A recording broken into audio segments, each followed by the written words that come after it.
Vous écoutez Bretagne 5, il est 8h18. Bretagne 5, l'invité de la matinale. Et notre invité en ce lundi matin est Claudie Le Breton, ancien président du conseil départemental des Côtes-d'Armor, également ancien président de l'Assemblée des départements de France. Il a même été maire, et ça c'est important puisqu'on va parler de territoire ce matin. Bonjour Claudie Le Breton. Bonjour.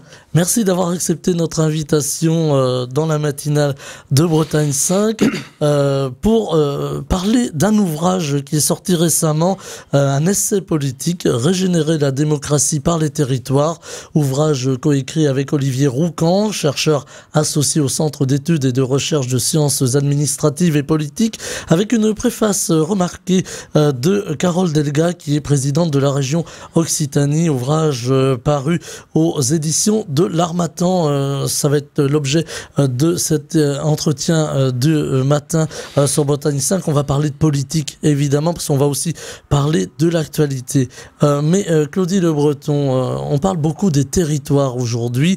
Moi, il m'est venu une question en lisant votre ouvrage, des lois de décentralisation de 82 à la loi NOTRe. Qu'est-ce qui a véritablement changé en termes de démocratie, j'allais dire territoriale ? Alors, ce qui a changé en termes de démocratie, c'est, on voit bien, au cours des années, on a commencé nos travaux et nos études à partir de 1958, date de la Ve République. C'était l'observation que nous faisions qu'il y avait petit à petit une baisse de participation des citoyens et des citoyennes lors des élections, qu'elles soient locales, nationales, voire européennes. Et c'était quelque part comme un mal qui a évolué à bas bruit, à chaque élection 2 ou 3% de moins, pour arriver aujourd'hui et finalement à une participation qui est en dessous de 50%. On dit la démocratie en danger aujourd'hui, finalement, par manque de participation aux élections. Alors, la démocratie, c'est pas simplement le vote, hein, le fait de voter lorsqu'il y a des élections locales et nationales, voire régionales, mais c'est aussi, quelque part, la participation des habitants et des habitantes aux décisions qui sont prises, à quelque niveau que ce soit. Et c'est là qu'intervient le territoire. Le premier niveau de la République, c'est incontestablement la commune. Hein, la mairie, le conseil municipal. Après, on a le département, la région et l'État. Et il y a de plus en plus aujourd'hui une demande légitime de participation des citoyens à la prise de décision des élus. Hein. Et ça me paraît essentiel. Souvent, les citoyens reprochent aux élus, dès qu'on s'éloigne un petit peu de la mairie finalement, on passe au département, à la région, on a l'impression que plus on s'éloigne, plus évidemment les élus, leurs représentants des citoyens sont un peu inaccessibles. C'est toujours le maire finalement qui est la porte d'entrée de la participation et de la vie collective. Et de la vie démocratique. Alors, il y a des questions qui sont complexes. Est-ce que, quelque part, la démocratie doit reposer essentiellement sur le bulletin de vote? Non. La démocratie, elle doit être dans la permanence de tous les jours. C'est-à-dire que lorsqu'il faut prendre des décisions, quelles qu'elles soient, et notamment les plus importantes, dans les assemblées communales, c'est d'être à l'écoute des citoyens, mais c'est surtout de trouver les voies et moyens de la participation. Aujourd'hui, on a des moyens assez extraordinaires avec le numérique. Hein, on voit bien que les réseaux sociaux se sont imposés dans la communication et tous les élus ne sont pas formés ni préparés à cela.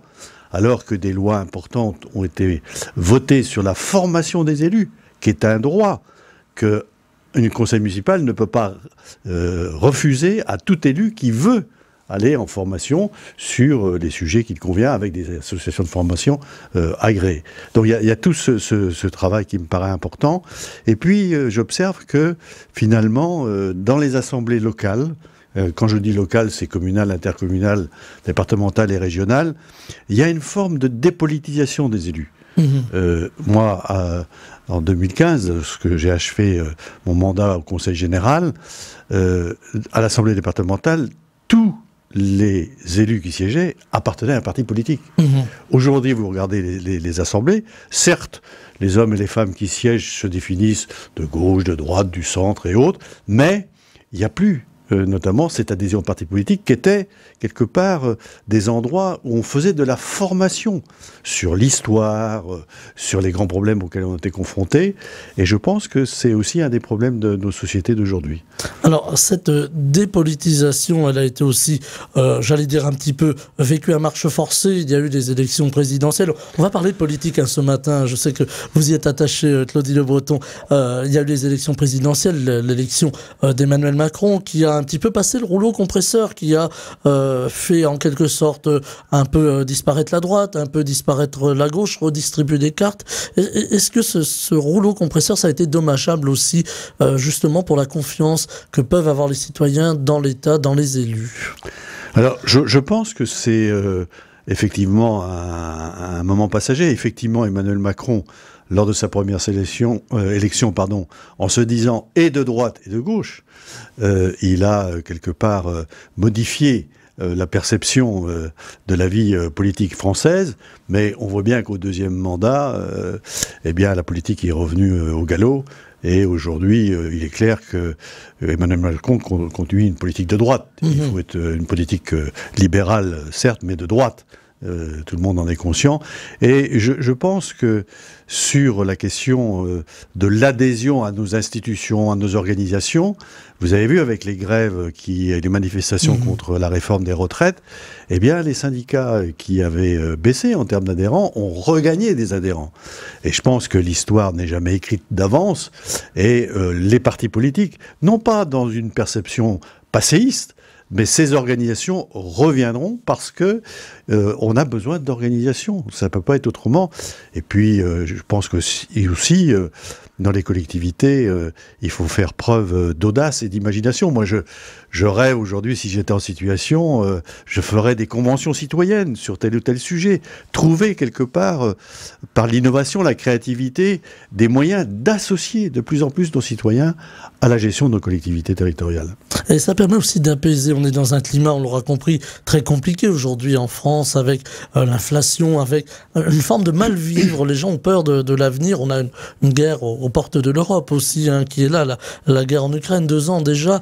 Et on a aussi ces attentes. On le voit aussi avec la crise agricole. On a constaté avec l'inauguration du Salon de l'agriculture, bien que ça a été violent finalement. Les agriculteurs s'en sont pris directement au président de la République, au plus haut sommet de l'État finalement.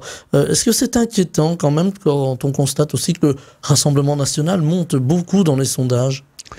C'est inquiétant parce que, à mon avis, on a un État français qui fonctionne comme on fonctionnait il y a un certain nombre d'années. Aujourd'hui, pourquoi nous, on a parlé du territoire, de dire la démocratie, ça repart dans les territoires de proximité, ça repart de la commune, de la ville, du quartier de la ville, parce que aujourd'hui, je pense que 80% des problèmes de la vie auxquels les citoyens et les citoyennes sont confrontés sont dans les territoires, là où j'habite, là où je travaille, là où je consomme et là où je m'engage. Et pourquoi on ne fait pas en sorte que la plupart des questions ou des problèmes devraient être gérés à ce niveau-là et non pas au niveau étatique? Là, on sait très bien qu'on fait trop de lois qui sont difficiles à appliquer, alors qu'aujourd'hui, il y a eu des coups majeurs qui ont été portés contre les lois de décentralisation des années 80. Et qui ont permis pendant des années aux collectivités d'être dans l'innovation et de prendre des décisions qui étaient très majoritairement acceptées par nos concitoyens. Aujourd'hui, quand il y a quelque chose qui ne va pas, on se mobilise toujours contre, mais on se mobilise rarement pour. Donc je crois qu'il y a tout un problème, justement, on en parle dans notre livre, de l'éducation à une culture de l'engagement. Comment on amène les citoyens progressivement à une culture de l'engagement. Et c'est tout un travail d'éducation, c'est une question qui est éminemment culturelle. Alors on voit aujourd'hui des jeunes qui se réinvestissent, hein, je prends le terme à dessein, qui se réinvestissent dans la vie politique. Alors, pas forcément dans la politique politicienne, mais pour défendre des grandes causes, l'environnement, l'accueil des autres sur le territoire, ceux qui viennent d'ailleurs. On en parle beaucoup ici dans les Côtes-d'Armor et en Bretagne plus généralement. Est-ce que justement le fait que la jeune génération s'empare de ces problèmes politiques, qui peuvent être des problèmes de terrain tout à fait locaux, est-ce que c'est plutôt un bon signal? Mais la politique culturellement est dans la vie de tous les jours, puisque politis c'est l'organisation de la cité. Et que l'on soit dans le sport, dans la culture, dans l'économie, le social, etc., on est toujours quelque part dans la politique. Ça veut dire, on est une communauté humaine, on est face à ces difficultés. Aujourd'hui, c'est comment on les résout. Imaginons que demain, par une révolution, on supprime, je sais pas, le mode de scrutin, les élections. Il faudra bien que les citoyens qui se retrouvent disent, mais on est tous ensemble, comment on s'organise ? Donc il faudra bien se donner des règles. Même si on effaçait le passé, il faudra trouver des règles. Et les règles, c'est comment on fait quand on veut organiser une vie communautaire, une vie collective, pour s'organiser. C'est de ça dont il s'agit. Et je crois qu'il y a aujourd'hui, on est dans une véritable révolution culturelle, d'autant plus, comme le dit Edgar Morin, il n'y a jamais eu autant de crises, d'évolution et de révolutions dans une même temporalité. L'écologie, la révolution numérique, les problèmes sociaux, les problèmes d'emploi, etc. Et on est face, quelque part, à une complexité que nous n'avons jamais rencontrée. Seulement, la réponse à la complexité, c'est déjà un concept qui est rejeté par l'opinion publique. Regardez les agriculteurs. Aujourd'hui, quelque part, il y a une question des prix, etc. Mais on est face à la question du modèle. Et effectivement, quand on dit s'il faut révolutionner le modèle, ce sont des changements énormes auxquels on est confronté. Je veux dire, ce qui nous attend demain, et malheureusement pour les générations qui sont et qui viennent, je veux dire, la montagne est haute. Hein, et pour autant, si on ne fait pas face à ces difficultés, si on ne recherche pas des solutions avec du courage, eh bien le pire peut être à venir. Alors, rechercher des solutions, envisager, anticiper, c'est un monde qui change, un monde qui va changer aussi pour les territoires. Comment peuvent-ils s'organiser, ces territoires? Alors, d'un point de vue politique, mais aussi d'un point de vue géographique, parce que on a eu aujourd'hui, on le lit hein, dans votre ouvrage, une réorganisation des territoires. On a beaucoup reproché à François Hollande d'avoir redécoupé sur un coin de table, hein, c'est le terme qui a été employé, ces grandes régions françaises qui correspondent plus aujourd'hui forcément à une réalité historique ou culturelle. Est-ce qu'il faut revenir à des régions plus petites ou est-ce qu'il faut avoir un autre modèle intermédiaire? Je trouve, j'avais eu l'occasion de lui dire lorsqu'il était président de la République, puisque je l'avais rencontré comme président de l'Assemblée des départements de France, lui demandant quel était quelque part le mobile de sa réforme. Et il ne m'avait pas répondu. J'avais réitéré ma demande, et finalement pour faire des économies. Et il savait très bien que c'est pas parce qu'on fait des grandes régions qu'on fait des économies. D'ailleurs, aujourd'hui, il y a des études qui sont produites qui montrent que ça coûte plus cher d'avoir fait des grandes régions. Hein, il faudra 10 ou 20 ans pour arriver à récupérer. Mais la question la plus importante est la démocratie. Et c'est pour ça que je plaide pour un État fédéral. C'est-à-dire, les régions, il faut qu'elles deviennent, quelque part, un peu à la mode des Länder allemands, c'est-à-dire, je dis, une région, une constitution, un parlement et un gouvernement régional. Ça ne mettra pas à mal l'État pour autant. Je veux dire, la question, c'est comment on fait assumer des responsabilités au niveau le plus près de nos concitoyens. Et c'est pour ça qu'il y a, demain, je dis, l'enseignement supérieur, la santé est placée sous l'autorité des régions. La sécurité, même la sécurité nationale, etc., pourquoi ne serait-elle pas placée au niveau des villes? Et l'État, lui, serait chargé des grandes questions régaliennes, mais qu'il laisse faire les territoires, les hommes et les femmes qui les habitent, qui ont la capacité aujourd'hui de régler ces problèmes-là. Il y a une forme allez, je vais dire de crise de confiance entre l'État tout-puissant et les régions aujourd'hui. Oui, de toute façon, on reste dans un État qui est éminemment jacobin. Et je pense que le président Macron n'a aucune confiance dans ce qu'on appelle les pouvoirs intermédiaires, les pouvoirs locaux. Il ne connaît pas Il ne connaît pas la plupart des présidents de la République qui ont été élus précédemment. Ils avaient été maires, ils avaient été présidents d'un département ou d'une région. Ils connaissaient, et j'entendais Lionel Jospin sur une radio il n'y a pas très longtemps, les élus de cette époque, d'abord, ils avaient eu une vie professionnelle, puis après un engagement, ils avaient été dans l'opposition, ils avaient pris des responsabilités, etc. Il y avait une connaissance de la vie et des territoires. Aujourd'hui, on a affaire plus souvent à des technos, à des jeunes qui arrivent en politique en étant d'abord attachés parlementaires, etc. Donc, je pense que on est face véritablement à une révolution culturelle et sociale. Hein, on ne peut pas dire à tout bout de champ le monde change sans prendre en compte les changements du monde. Moi, je me souviens, lorsque j'étais élu, j'ai toujours travaillé avec des chercheurs, des universitaires, qui nous aidaient à comprendre le monde tel qu'il était, mais aussi à essayer d'appréhender le monde qui vient. Hein, et comme ça, on était amené à prendre de meilleures décisions. Alors souvent, les élus, aujourd'hui, particulièrement des petites communes, manquent de ce retour, j'allais presque dire, sociologique, hein, finalement, cette analyse de la société, et reprochent finalement aujourd'hui à leur fonction d'être étouffés par la paperasserie, par l'administratif, finalement par des tâches qui les éloignent de plus en plus du terrain et de leurs concitoyens. Certains jettent l'éponge. Est-ce que quand un maire, quand un élu, en règle générale, jette l'éponge, c'est quelque chose de grave? C'est un signe que la démocratie va mal. Tous ces maires aujourd'hui qui démissionnent, qui quelque part se font agresser, je veux dire, c'est pas tout à fait normal.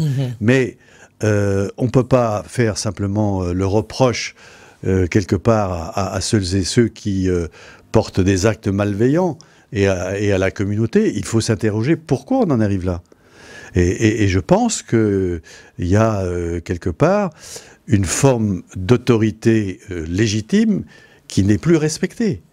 Donc, je pense que si on ne repart pas justement des territoires pour pouvoir solutionner ces problèmes-là, parce que dans un village, quand un maire est agressé, il connaît souvent l'agresseur. Hein, et donc, il y a quand même tout un travail à faire, là aussi, de pédagogie par rapport à... Sinon, c'est une société qui devient de plus en plus violente, hein, et il faut en comprendre effectivement les ressorts. Et souvent, d'ailleurs, c'est pas de Paris qu'on va bien comprendre les choses, c'est plutôt dans les territoires. Je reviens toujours à ça, c'est comment on peut faire en sorte de donner cette responsabilité. Et puis, je vais vous dire, moi j'ai connu l'époque qui était extrêmement importante, ce qu'on appelait le consentement à l'impôt. Emmanuel Macron a supprimé ces libertés pour les collectivités de lever l'impôt. Mais l'impôt les a privés de moyens, finalement. Bien sûr. Et quelque part, ce consentement à l'impôt, qui est un principe républicain, faisait que les citoyens qui payaient l'impôt à leur collectivité voyaient où allait l'argent. Aujourd'hui, ils ne savent pas qu'est-ce que l'on fait de l'argent, les dotations d'État, où vont-elles, etc. Tandis que là, c'était un moyen pédagogique de dire, je paye des impôts, mais tiens, là, on construit une nouvelle école, on améliore le stade, les réseaux routiers, les problèmes d'assainissement, etc., de communication, c'était palpable et c'était visible. Et ça, de toucher à cela, je dis, c'est toucher aux droits et aux libertés des collectivités, qui était le titre de la loi de décentralisation de 82. Alors, c'était en 82. Aujourd'hui, nous sommes en 2024.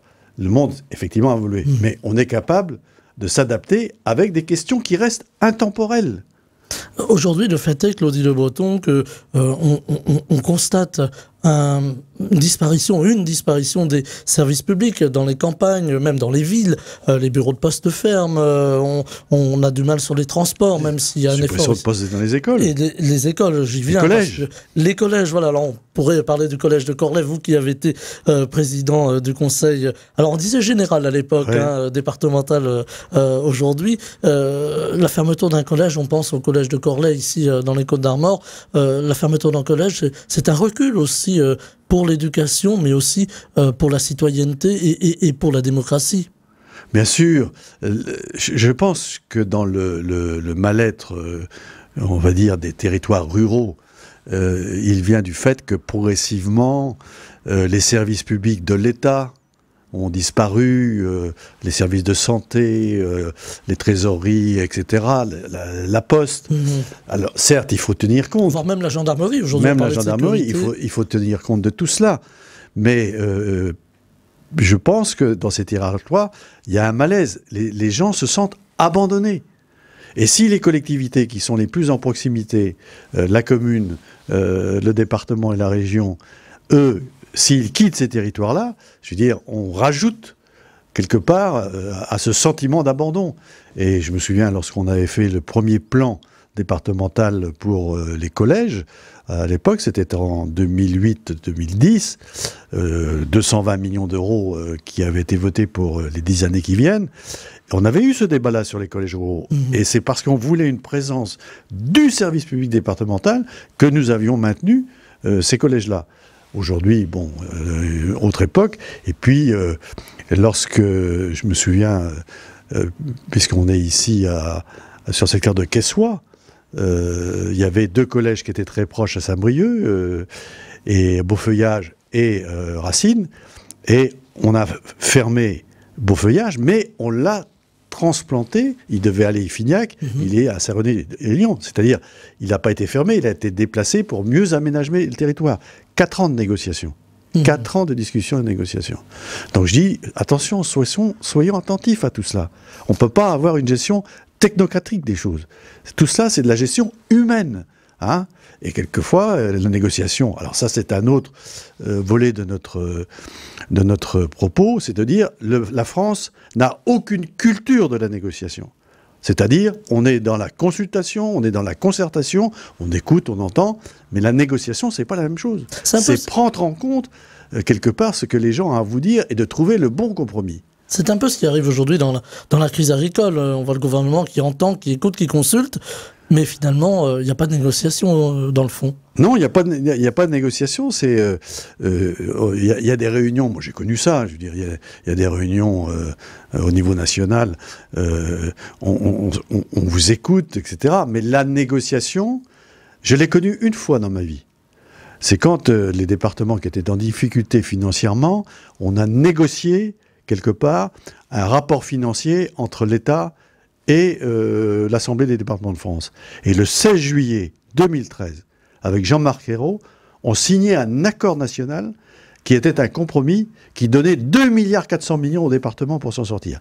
Jamais aucune association des départements n'a réussi à faire ce que nous avions fait. Et c'était pour la première fois, véritablement, cette idée du compromis. Et François Hollande, qui était venu aux premières rencontres nationales sociales au CES à Paris, avait eu un discours extraordinaire. Il avait dit la France qui n'a pas une culture du compromis, il faut qu'on y travaille, etc. Et il faut dire que sur une grande partie de ce mandat, il a commencé à cultiver cette idée d'une culture de la négociation. Et ça me paraît important parce que c'est les organisations syndicales et le patronat, c'est dans les entreprises et les services. Enfin, je veux dire, il faut absolument... Et la culture, c'est un changement de faire. C'est un changement de méthode.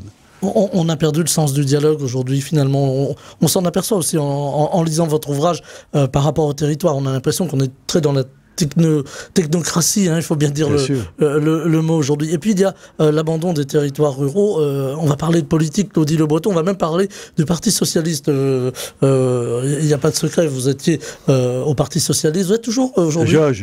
Comme je dis, je reste à la vieille maison. Voilà, Claudie Le Breton, il y a cette montée du Rassemblement National. On peut dire que les Français qui votent ou qui souhaitent voter pour Madame Le Pen ou Monsieur Bardella, aujourd'hui, ce sont des Français qui sont un peu dépités, qui ont un sentiment d'abandon. Est-ce que vous avez le sentiment, vous, que le gouvernement, aujourd'hui, joue un peu avec le feu ? Je pense que le gouvernement, oui, il joue avec le feu. Si on prend le thème, le chiffon rouge qu'on agite toujours de l'immigration, je trouve qu'il y a une méconnaissance totale de l'immigration. Je lis un livre en ce moment de François Héran, qui est un grand spécialiste sur le sujet, et qui dit qu'il n'y a pas plus d'immigration en France que dans les autres pays d'Europe et du monde, et que quoi qu'on fasse, ce sera comme ça. Il y aura toujours des hommes et des femmes qui quittent leur pays parce qu'il y a de la désespérance et comment on les accueille. Il faut savoir qu'en France, il y a 10% de personnes qui viennent de l'immigration, 10%. Et les chiffres ne sont pas dans une augmentation extrêmement importante. Mais je pense que le Rassemblement national, il joue effectivement sur ce sentiment d'abandon, toutes ces peurs, etc.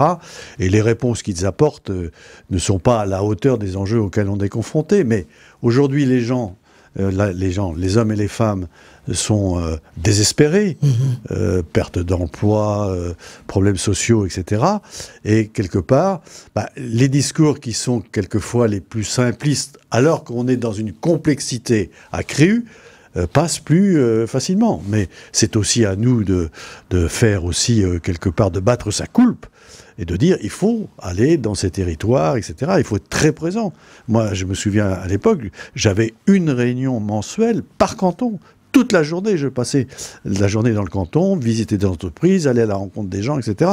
Ça me paraît déterminant. C'est essentiel. Si on veut retrouver la confiance, il faut aller à la rencontre des populations. Là encore, le terrain. Un dernier mot, il nous reste 2-3 minutes. Je regarde notre réalisateur. 2 minutes, me dit-il, pour parler du Parti Socialiste. On a les élections européennes qui se profilent à l'horizon.